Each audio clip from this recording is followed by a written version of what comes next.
You don't love me. We didn't plan this pregnancy. I don't want to be a mother, and if you are honest with yourself, you don't want to be a father. It doesn't matter what we want. Lulu, we made a baby. Which we don't want. As messed up as that night was, we still used protection. Yeah, and it didn't work. And now you're pregnant, and I'm going to be a father, and excuse me, but I want to be a good one. Okay, I get that. I get that. Your dad left you when you were a baby. Your mom dragged you all over the world when she wasn't dumping you in boarding schools. Of course, you're going to want a better life for your baby. But you are not ready to be a father. Not even close. And if you want this baby now, you are asking for history to repeat itself. Yeah, well, I know what not to do, okay? I lived my whole life with my father not giving a damn about me. Okay, all right, fine. Picture this. All right, it's a year from now. The baby's growing up here. And it needs love and affection, and Tracy's ignoring it, and Edward is hiring and firing nannies left and right, and you're feeling pretty close to the kid. And then you get backing for a movie.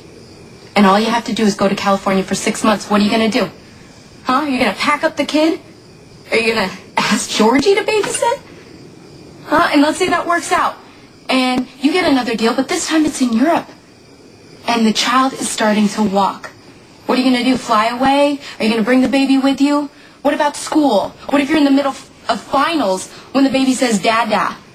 What if you're featured in a New York film festival on the baby's 2nd birthday? What about all the children that you wanted to have with Georgie? How is this baby going to factor into that?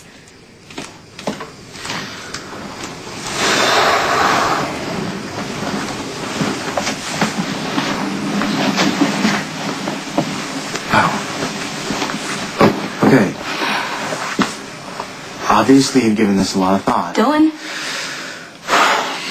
I have never been anybody's priority.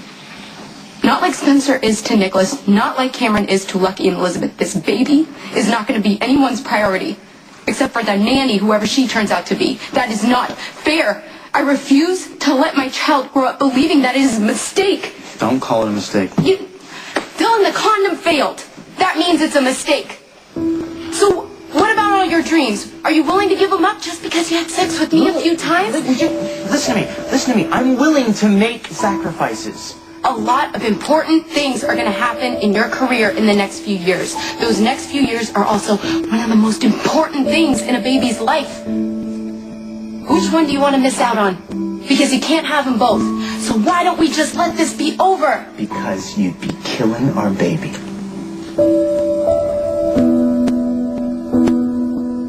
Spencer is a life. He has eyes, a nose, and a gooey little smile. Spencer wasn't playing. And you know what? Nicholas ran like 9 paternity tests, and Jax rigged them all, and Carly lied, and Robin told the truth, and there was a huge fight about it. But they all wanted the baby, and they were not teenagers. So what? So what? We made a mistake, and now we have the right to take away a life? Spencer is a life. What is inside of me are a bunch of cells that are just dividing really fast. A lot of genetic code that could one day be a baby, 8 months from now. And I can stop that genetic code before it becomes a baby, before it's even close to being a person. No, Lulu, it's not that simple. Sorry. There are 2 people in this room. You and me. The baby is an idea. It is a maybe. I can say yes or I can say no. And I don't know what I want to say, but the more that I think about it, the more I think for everyone involved, I want to say no.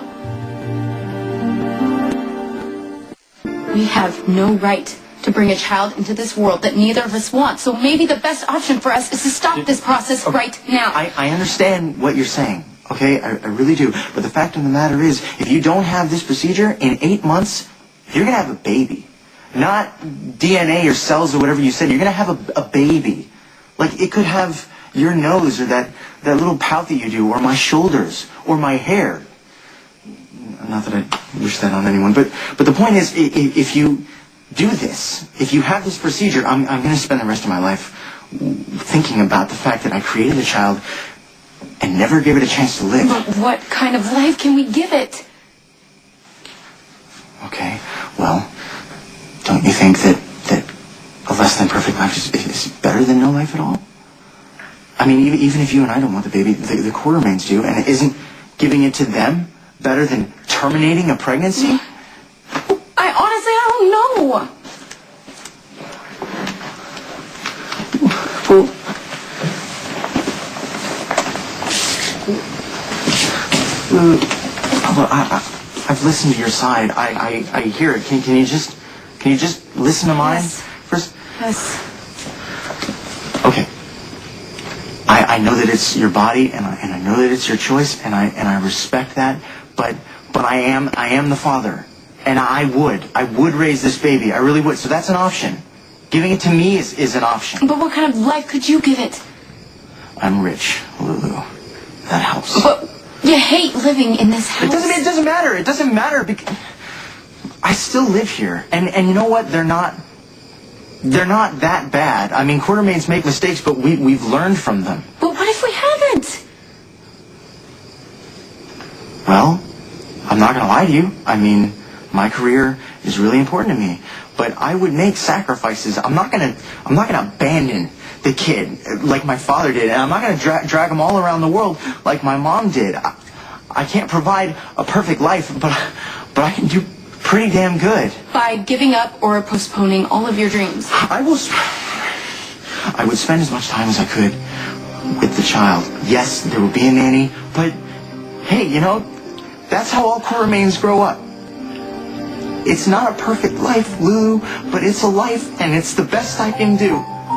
So I know you're considering the other thing. I know that, but consider this, please. I wasn't thinking about anything else.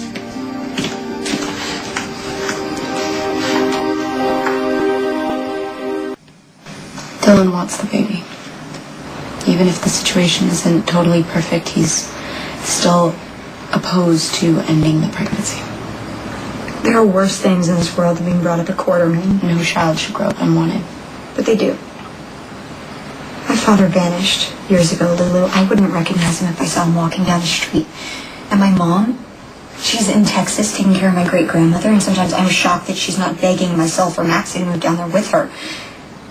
But that doesn't mean that I hate her, or that I hate my life. See, I can't stop thinking about the day that my grandma Leslie dropped me off at the quartermains.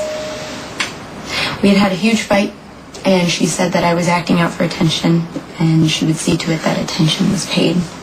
And we arrived at the quartermains, and she and my dad went into the living room to talk alone.